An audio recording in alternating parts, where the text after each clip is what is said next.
Welcome to a new edition of the Neon Jazz interview series with New York City-based jazz drummer, percussionist, educator, and composer Fernando Garcia. We talked about his new 2022 CD coming out in January of 2023. He was born in San Juan, Puerto Rico, and studied guitar at the extension program of the Conservatory of Music of Puerto Rico and drumset at Micheo Music Academy.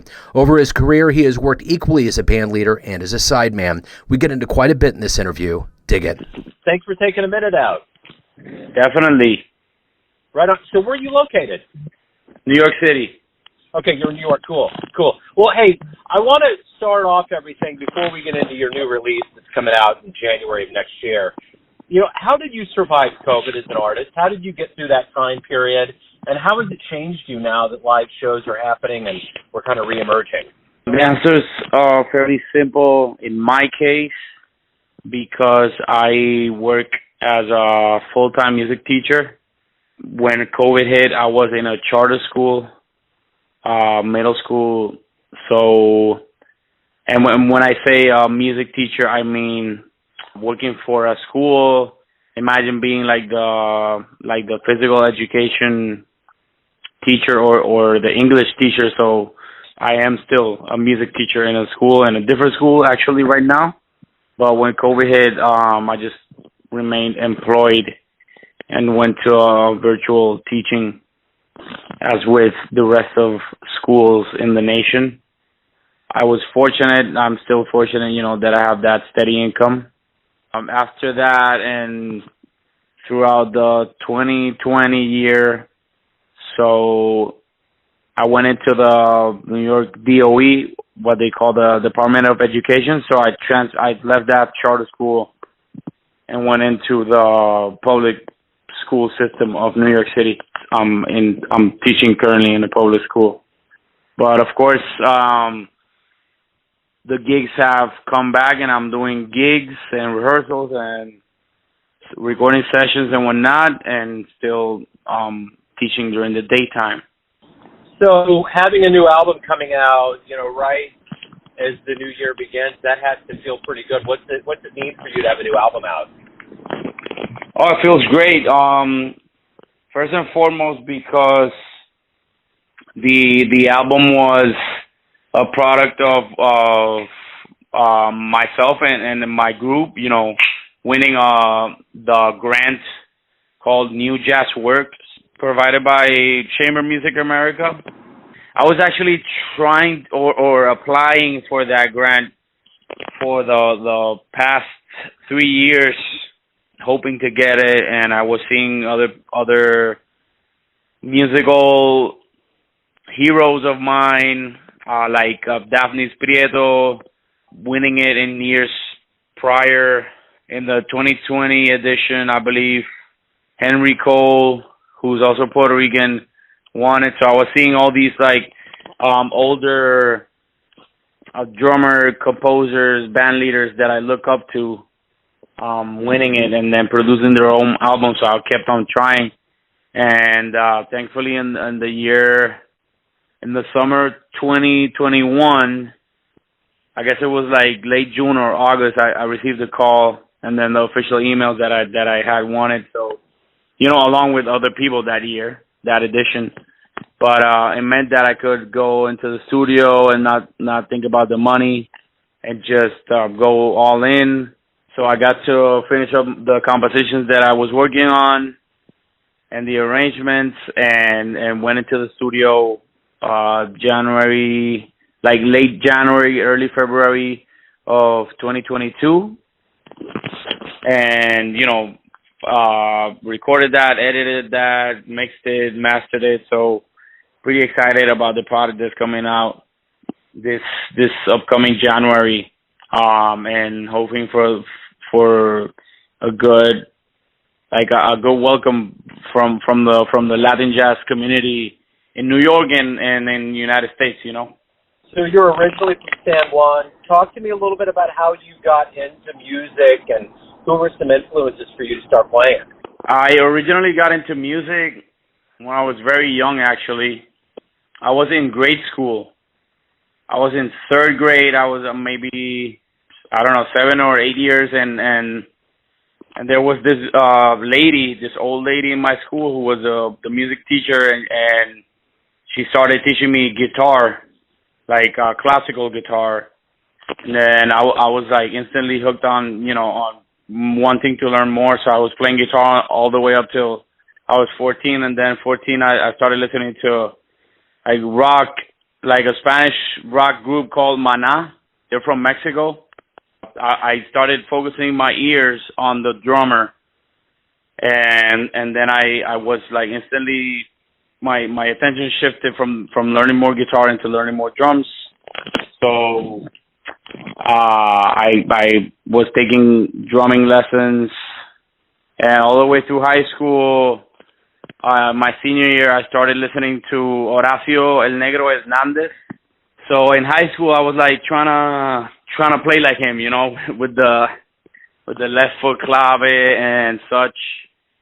And I had this DVD, Modern Drummer 2006. And I watched it, and it was him and Mark Quiñones on the timbales and on the congas, and Hilario Duran on the piano. He, God rest his soul. Michael Brecker on the tenor sax. So I was seeing these guys on TV, putting it on DVD, and just like fell in love with Latin jazz even more. So yeah, Horacio definitely was one of my biggest influences. And definitely when I was in college and I started my bachelor's in Inter-American University of Puerto Rico, still in Cupey, which is just like a small little town within San Juan, Miguel Zenon. So everybody in college was like listening to Miguel Zenon and this record that he put out called Jíbaro. And on this record, Antonio Sanchez is the drummer. And then I started listening to Antonio Sanchez and trying to play like him. So yeah, he was another big influence. And I started getting more into composition and listening to the way that Miguel composed, like odd meters and stuff, poly meters. So he got into this thing of using different instrumentation, like the bass thing being in 5 and the drums being in 4, stuff like that. I started to try to incorporate into my own music. And of course, during that time, during the time of 2009, 10, 11, 12, I really was getting more into bomba and Afro-Puerto Rican music because I had this good friend, Oscar Carrasco from Loíza, and he really introduced me to other people in Loíza, which is a town very, very ingrained with the Afro-Puerto Rican heritage. So I started going out there, meeting the cats. I actually got to play in one fusion band that makes the bomba, and I was on the drums. It was called Tambores Calientes. And we did 1 or 2 gigs in New York Cafe in Old San Juan. So that was memorable for me. And from that point on, I said to myself, I was really interested into fusing the bomba with the modern jazz that I was also really hooked on with the way Miguel Zenon did his compositions. So ever since I've been doing that, more or less that same thing with my solo records. And did you always have a dream of coming to America to play?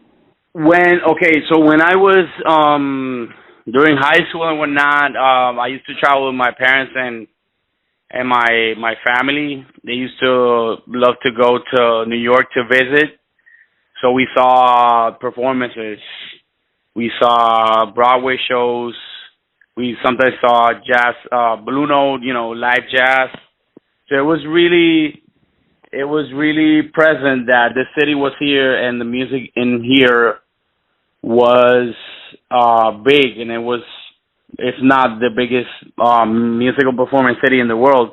However, I wanted to stay for a little bit in Puerto Rico and get an experience of what Puerto Rico had to offer, being a little bit more matured, after graduating high school.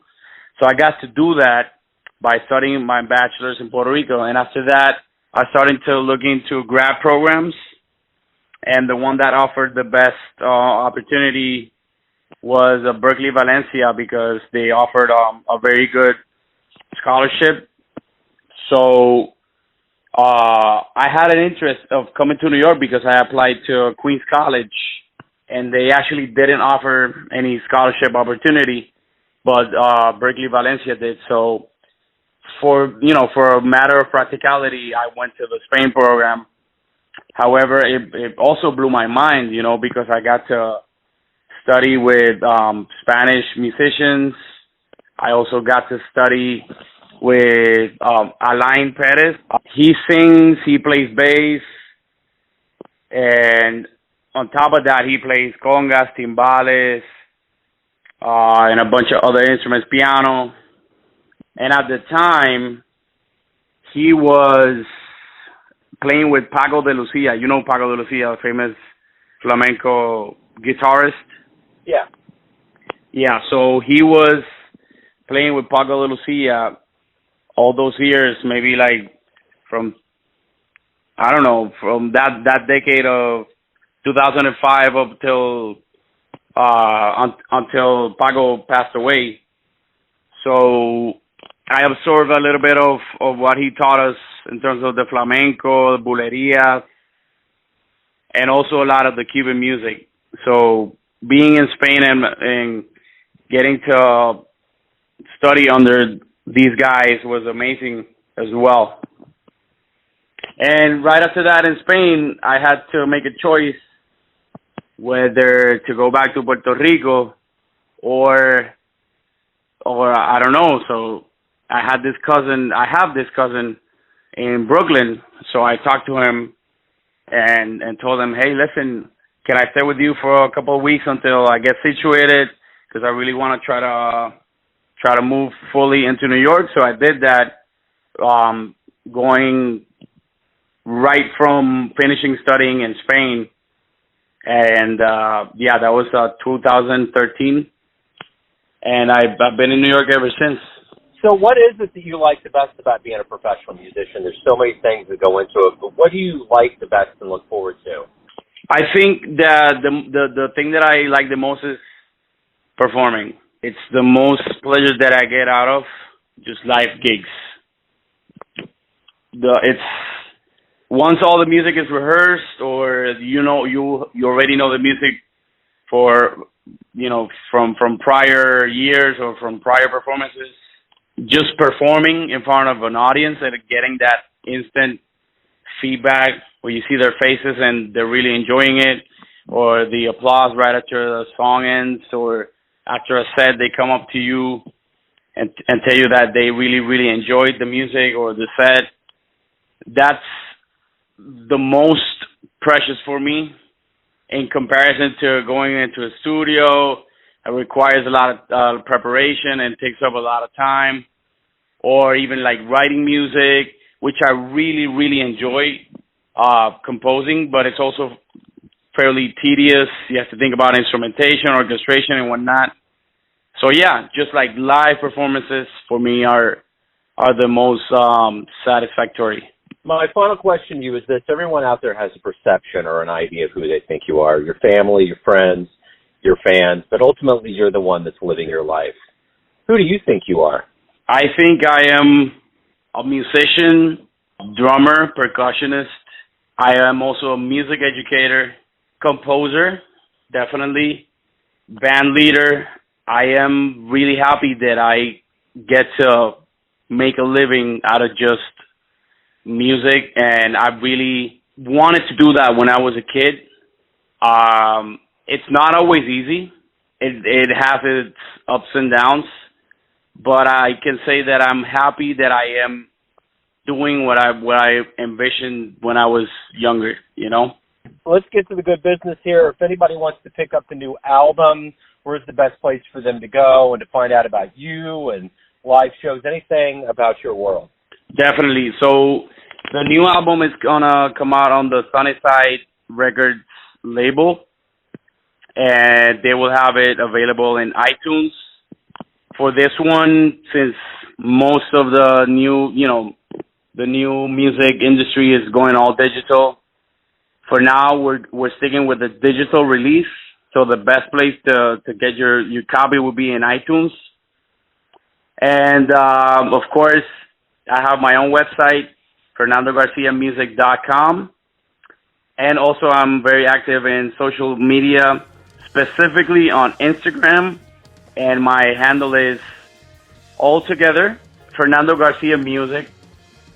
And you can also find me on Facebook, Fernando Garcia or Fernando Garcia Music.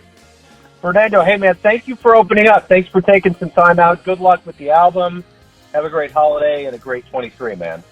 All right, Joe. Thank you so much for your time and the interview. Thanks for listening and tuning in to another Neon Jazz interview. We give you a bit of insight into the finest players and minds in Puerto Rico, New York City, Kansas City, and spots all over the world, giving fans all that jazz. Thanks to Fernando for his time, music, and story.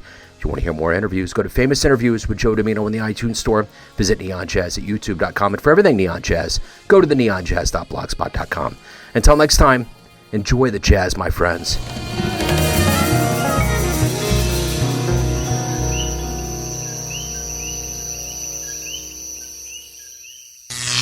Neon Jazz.